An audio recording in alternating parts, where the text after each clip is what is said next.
What's up, everybody? It's your boy JP, Good Pizza, reporting live from the Hemp Museum in Barcelona. I'm with my bro Tim from Sensi Seeds. How you doing, Tim? I'm very good, What's man. good, brother? Excited to be here. I'm a big fan of the show. Thank you, bro. Thank you, man. I appreciate it, man. And I appreciate you facilitating this and putting this all together, man. This is the man behind the plan. And, I'm excited to dive into your story, man. Where'd you grow up?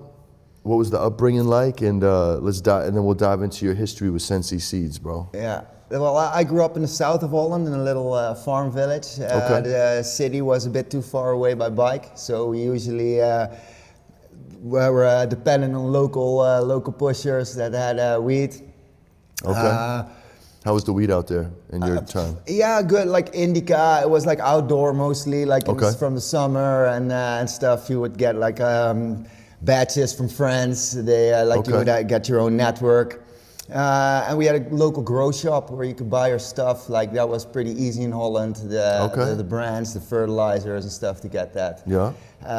So we made a group. And then one day when we went to Amsterdam on a school trip, of course when we got our free time, everybody went to the red light district. Yeah. And that's where also the Sensi Seed Bank was. And that's where I could manage my first package of seeds. Nice, dude. Yeah. So working for Sensi Seeds for you was a full circle moment. Oh, absolutely. You went there to get seeds as a kid, right? Yeah. Yeah, wow. That was the place. Like, of course, we had High Times magazine also, and where we read about what's going on. When I got there, and you get your hands on the first batch, you could take them home. There was a lot of farm area around. Okay. Yeah. So you could easily find a batch, make a deal with somebody. Okay. Yeah. Okay, cool. Now, were you cultivating back then? Or you had somebody cultivating for you? We were trying out. The first time was when we found in the forest a dump. Like somebody from an illegal grow, dumped all the shit in the middle of the forest, all the cut plants with the buds. But my buddy had some experience. He said, I can make clones out of that. So that was the first time that we started from it was like a test, so we took little clones and we did them all, and they immediately started flowering because it was the wrong time of the year. We managed to get a little bud, a good joint out of it. That magic, that always stayed from that moment. Wow. We got it, we did it ourselves. Yeah. So I remember that, bro. Yeah. So then I spent a little time in the army. Oh, no shit. Yeah. My dad came. My dad became sick afterwards, so I went back, and I with my mom, taking care of my mom, and I started working at a local grow shop. Okay. Yeah, but also that was difficult in Holland because that was a time that the government was cracking down on local grow shops, some trouble there, and my wife was like, I want you to do something that's safer, and so I was like, okay, but this is the first time that I really have something that I like, so like cannabis, so I'm going to try to apply at a legal cannabis business because I saw also legalization in the States happening, so I thought this is the time. Nice, so bro. The first thing was Sensi Seeds, and I gave my resume, and the next day they called, it's like, yeah, can you start? Like, damn, okay. So that was And how long ago was this? This was beginning of 2017. Okay, cool. Yeah. Nice. Not that long ago. Nice. The same year I moved to California, so we both had a major transitional time during that year. That's dope. Yeah. That's dope.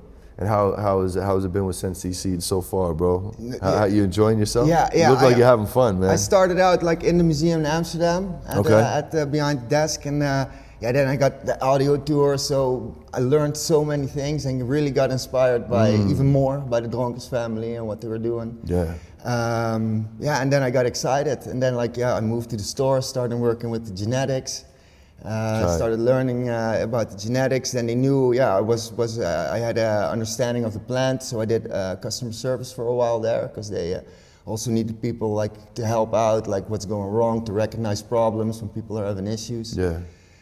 From there, I moved to the social media, and that's when I was really happy because then I got access to the facility, which was also pretty closed off because it was really difficult in Holland also still because it wasn't legal. But we had this facility that we were really protective of. Yeah, sure. Yeah, and I only saw it from the Ludacris video. I don't know if you remember that one. Which one?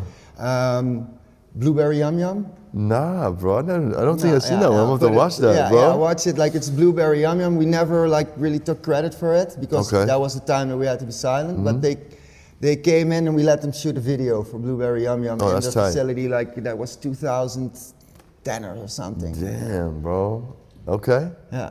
So that's when I was like, okay, I got access to the facility, and I started hanging out with Ravi more and stuff, and that's the mecca, you know. And then you get to see like the old genetics, like the old hash plant and skunk number one, or from Sam. Skunk number one, bro. Oh my God. Yeah, skunk number one, Afghani number one, the Hindu Kush. Yeah.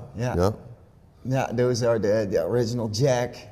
Yeah, bro. So it was like a kid in a candy store, literally. Yeah, for sure. That's dope, bro. That's dope to work for a company like this and be a part of that history, man. Like I didn't realize, I knew you guys were big and like an OG company, but like, man, just learning about what you guys have done and your contributions to the game, like it's next level, bro. Yeah. It's really, really part of this thing, man. And I can see why you're happy to work here. You know what I mean? It's probably you probably gotta pinch yourself sometimes, man. That's dope. Exactly. Yeah. So it's the dream, and now to get to work also with like all the things happening over there in the States with Sherbinski, Champelli. Yeah, bro. And being a part of that, I think if I could tell the little Tim growing in this little field back in the day, you're going to be working with Death Row. And like all these like band, you're gonna work with Neville stuff. That's no, I'm not gonna leave you. Right? Yeah. That's the crazy part about the journey, man. If you keep making the right moves and your heart's really in it, and you really, you take care of the plant will take care of you, and the plant will take you to the craziest places all over the world. And you'll meet your A-likes. You know what I mean? Yeah, I really believed in it back then already.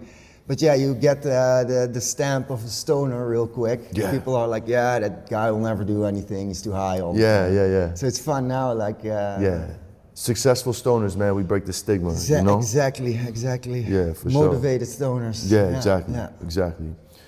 So I'm gonna ask you a stoner question. We're gonna get your top 3 strains of all time, Tim. So we're gonna go 1 old school, 1 new school, and 1 desert island strain, bro. What you and I'm interested in this one because you and me we're damn near the same age. Yeah. I think if I have to go like old school White Widow. Okay. Like that's one. For sure. I grew up. Solid. Grew up on. Yeah. You got the hazes back then. The funny thing is, in the beginning when the hazes were just hitting, you weren't allowed to smoke that shit in a coffee shop. They were saying, get out. At least in my coffee shop. Okay.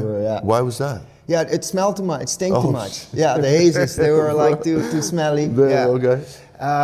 So no, the White Widow was really one of my first that I really always took. Okay. Yeah, I went for that. Then later came the Jack Herer, that one. So it's a difficult thing. All right. But I would first go. The first one was my first love was White Widow. All right. We'll take it.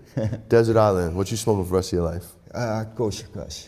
Kosher Kush? Yeah. All right. I was going for the gas. We got another point for OG. Let's go. Yeah. No, that's... and something new. Tropicana Cherry. Tropicana that's what Cherry. I'm on now. Okay. Yeah, what I really like. Yeah. Okay. Nice, bro. But yeah, still I go back to the old school ones every once in a while when I get enough of that candy, the candy stuff. It's nice. You're spoiled, my friend. You can do that. We can't do that in the States, bro. You got the OG shit out here, bro. I got a medical license also, so when I travel, I also get a jar of the Bedrocan, and that's the classic Jack Herer. Nice. Yeah. Right on, brother. Yeah, that's also still can always go back to that. For sure. Yeah. Well, man, I'm excited to take the tour, man. Thank you for putting all this together, bro. This means a lot, man. And very well. I'm excited for the relationship we're gonna build and the work we're gonna do in the future, man. You know what I'm saying? We're locked in, bro. Exactly. Absolutely, man. I enjoy the show always with my wife. For watching it during dinner. Thank you, bro. And we're gonna see what we can do to get them out and have some gabagool out in Jersey. You know what I'm saying? We're gonna take these guys to the Sopranos party this year. God willing, it goes down. You know what I'm saying? Exactly. That's good pizza. Yeah. You already know, man. Thanks for everything. Tim, Sensi Seeds, good pizza. You already know. How you doing? Peace, love, good pizza. We up out of here.